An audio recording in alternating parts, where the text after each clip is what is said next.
ಇಂಥ ಅನೇಕ ಘಟನೆಗಳು ನಡೀತಾ ಇರ್ತದೆ. ಹೀಗಾಗಿ ನನಗನ್ಸುತ್ತೆ ಅಜಿತ್, ಅಮಿತ್ ಶಾ ಅವರ ಭೇಟಿಗೂ ಕರ್ನಾಟಕದ BJP ಒಳಜಗಳ ಬಗೆಹರಿಸೋದಕ್ಕೂ, ಅವ್ರು ಬಗೆಹರಿಸೋದಾದರೆ ದಿಲ್ಲಿಗೆ ಕರೆದು ಒಂದು 2 ಗಂಟೆ ಅಪ್ಲಿಕೇಶನ್ ಆಫ್ ಮೈಂಡ್ ಮಾಡಿಬಿಟ್ರು ಇದು ಮುಗಿದು ಹೋಗ್ಬೋದು.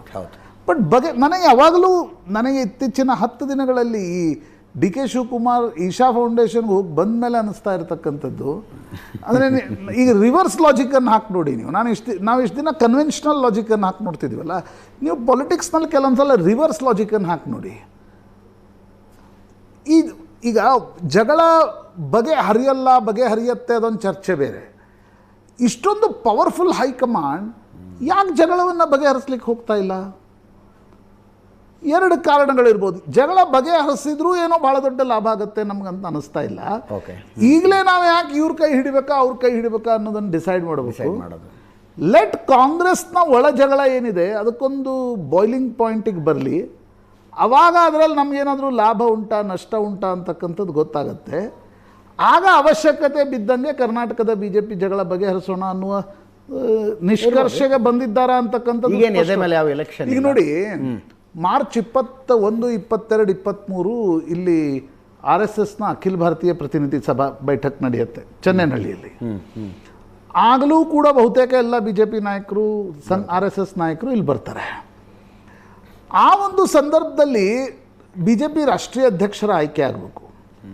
ಮೊದಲು ಕರ್ನಾಟಕ 50% ಏನು BJP ರಾಷ್ಟ್ರೀಯ ಅಧ್ಯಕ್ಷರ ಆಯ್ಕೆಗೆ ಪ್ರೀ ರಿಕ್ವಿಸಿಟ್ ಆಗಿರ್ತಕ್ಕಂಥ 50% ರಾಜ್ಯಾಧ್ಯಕ್ಷರ ಆಯ್ಕೆ ಆಗಬೇಕಿತ್ತು. ಅದರಲ್ಲಿ ಕರ್ನಾಟಕದ ಹೆಸರಿತ್ತು. ಮಹಾರಾಷ್ಟ್ರ ಇತ್ತು, ಮಹಾರಾಷ್ಟ್ರ ಆಯ್ಕೆ ಆಯಿತು. ಮಧ್ಯಪ್ರದೇಶ ಇತ್ತು, ಮಧ್ಯಪ್ರದೇಶ ಆಯ್ಕೆ ಆಯಿತು. ರಾಜಸ್ಥಾನ ಇತ್ತು, ರಾಜಸ್ಥಾನದ ಆಯ್ಕೆ ಆಯಿತು. ಕರ್ನಾಟಕದ ಹೆಸರಿತ್ತು. ಅದಕ್ಕೆ ಪೂರಕವಾಗಿ ಯತ್ನಾಳ್ರಿಗೆ ನೋಟಿಸ್ ಕೊಟ್ಟರು. ಆದರೆ ಯತ್ನಾಳ್ರಿಗೆ ನೋಟಿಸ್ ಕೊಟ್ಟ ಮೇಲೆ ಏನಾಯಿತೋ ಏನೋ, ಬಹುತೇಕ ನನಗನ್ಸುತ್ತೆ ಅಜಿತ್, ಈ ತಟಸ್ಥ ಬಣ ಇದೆಯಲ್ಲ, ಡಾಕ್ಟರ್ ಸುಧಾಕರ್, ಬೊಮ್ಮಾಯಿ, ಪ್ರಹ್ಲಾದ್ ಜೋಶಿ, CT ರವಿ. ಸುಧಾಕರ್ ಆ ಕಡೆ ಹಾಕಿ ಅಲ್ಲಲ್ಲ, ಆ ಕಡೆ ಅಂದರೆ ಅಷ್ಟು ಬಹಿರಂಗವಾಗಿ ಮಾತನಾಡಿದನಂತ ಅದೇನೇ ಹೇಳ್ತಿದ್ದೀನಿ. ತಟಸ್ಥ ಬಣ ಅವರು ಯತ್ನ ಜೊತೆ ಗುರುತಿಸ್ಕೊಂಡಿಲ್ಲ. ಆದರೆ ಅದೇ ಅವ್ರದ್ದೊಂದು ಪ್ರತ್ಯೇಕ. ಇವರು ಎಲ್ಲರೂ ಕೂಡ ಹೈಕಮಾಂಡ್ ಮೇಲೆ ಏನು ಒತ್ತಡ ಹಾಕಿದ್ರು, ಆ ಒತ್ತಡದ ಕಾರಣದಿಂದ ಹೈಕಮಾಂಡ್ ಕರ್ನಾಟಕದ ವಿಷಯ ಟಚ್ ಮಾಡೋದೇ ಬೇಡ ಅಂತಕ್ಕಂಥ ತೀರ್ಮಾನಕ್ಕೆ ಬಂತ. ಅದರ ಅರ್ಥ ಹಿಂಗೂ ಇರ್ಬೋದು, ವಿಜಯೇಂದ್ರರನ್ನ ಮುಂದುವರಿಸ್ತಾರೆ. ಯಾವಾಗ ತನಕ ನಿರ್ಣಯ ಆಗಲ್ಲೋ ಅಲ್ಲಿ ತನಕ ವಿಜಯೇಂದ್ರ ಮುಂದುವರಿತಾರೆ ಅಂತಕ್ಕಂಥದ್ದು. ಅಲ್ಲಿವರೆಗೆ ಕಾಂಗ್ರೆಸ್ಸಿನ ಒಳ ಜಗಳ ನೋಡಿಕೊಂಡು ನಾವೇನು ಮಾಡೋಣ ಅಂತಕ್ಕಂಥ ತೀರ್ಮಾನಕ್ಕೆ BJP ಹೈಕಮಾಂಡ್ ಬಂದಿದೆಯಾ ಅಂತಕ್ಕಂಥದ್ದು ವ್ಯಕ್ತ ಆಗ್ತಾ ಇದೆ. ಯಾಕಂದರೆ ಅವ್ರು ಯಾರ ಜೊತೆನೂ ಮಾತಾಡಿಲ್ಲ ಅಮಿತ್ ಶಾ.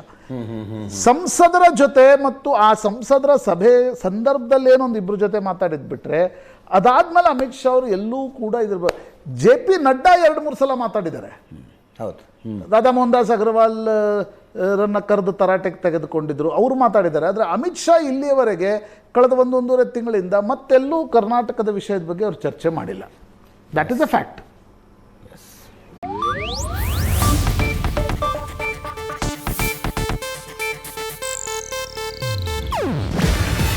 ಇದು ಏಷ್ಯಾನೆಟ್ ನ್ಯೂಸ್ ನೆಟ್ವರ್ಕ್ ಪ್ರಸ್ತುತಿ. ನೀವು ನೋಡ್ತಿದ್ದೀರಾ ಏಷ್ಯಾನೆಟ್ ಸುವರ್ಣ ನ್ಯೂಸ್.